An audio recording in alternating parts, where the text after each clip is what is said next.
What's up, and welcome to a dream car of mine that I have been waiting to get for 20 years. Yeah, that's right. Since I was about 12 or so, I have been dreaming about a 1971 Mustang Mach 1. This is that car. Stop!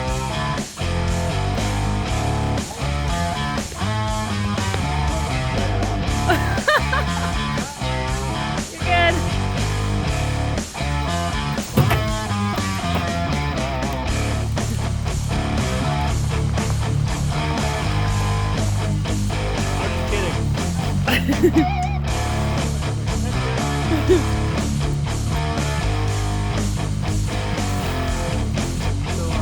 This is my contestant for Pin My Ride.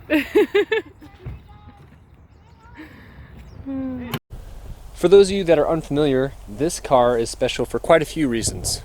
For one, it is the last year that they stuck a big block 429 Cobra Jet engine in a Mustang. In fact, it's the last year that they put a big block in a Mustang ever. This right here is a big block 429 Cobra Jet, 370 horsepower, 420 torque. Like this down the road pretty quick. America. 429 as in 429 cubic inches of American muscle. Right there. Down there. Yeah, you see that? That's American. That's American muscle. That's American muscle. Oh man. And I just so happen to have one with a 4-speed manual transmission. The body's pretty straight. This is a fastback model or sports roof. Right now you're just looking at the shell and some tires that didn't belong on it. It will be a ram air engine, so we'll be able to actually have a functioning hood scoop. The engine itself was seized, but I was able to break it free. Nice. That's All right, no longer seized. And today I got the cylinder heads off.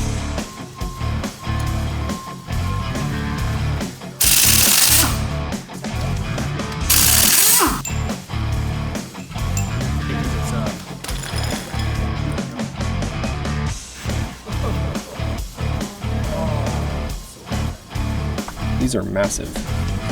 By massive, I mean, look at the size of these. Ooh. Look at those valves. They are huge.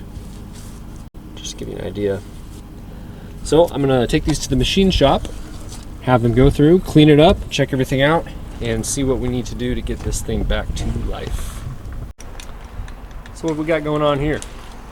This is our 429 Cobra Jet big block motor for our 71 Mach 1 Mustang.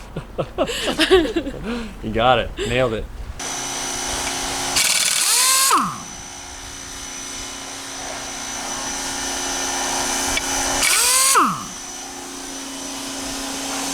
I took a little time to clean up and vacuum out the interior area. There are some areas that are typical of rust, including floor pans, but this is the only one that is damaged as far as inside. The other side's good. There is a ridiculous amount of parts and pieces. It's like a giant model. Most of it is here though, so that is helpful. I'm going through everything right now and organizing and making an inventory, knowing what I have.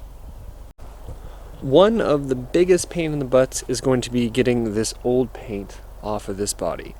There's a few different ways you can do that. You can get it sandblasted, you can have it paint stripped like what we're doing, you can hand sand it. There's a lot of different things you can take into consideration.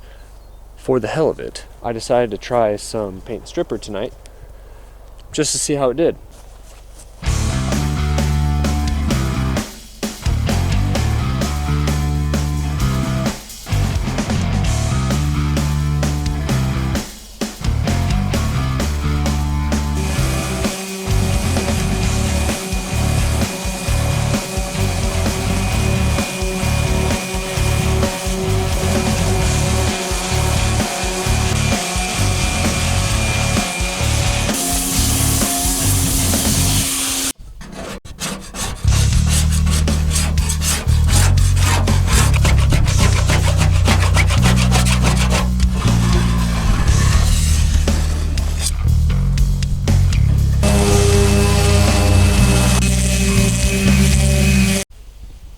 We got a slow but steady progress going on right now.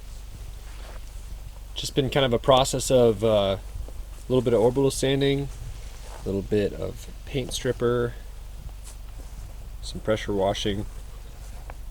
Just kind of taking advantage of the nice weather and doing what I can by hand now. I did find one spot over here that had some body work done, and I got it down all to bare metal. You can see where all the divots are at. So we'll address that a little bit more when it's time. But the best part about this body is that there's nothing on the outside that is rusted through. So all the outside sheet metal is good. You can kind of see the paint stripper working its magic here. It's just nice because it does most of the work for me. I'm kind of doing a test strip up here, some with paint stripper, and then doing the rest by hand orbital sanding, just to kind of see what works best. Slow and steady wins this race, that's for sure.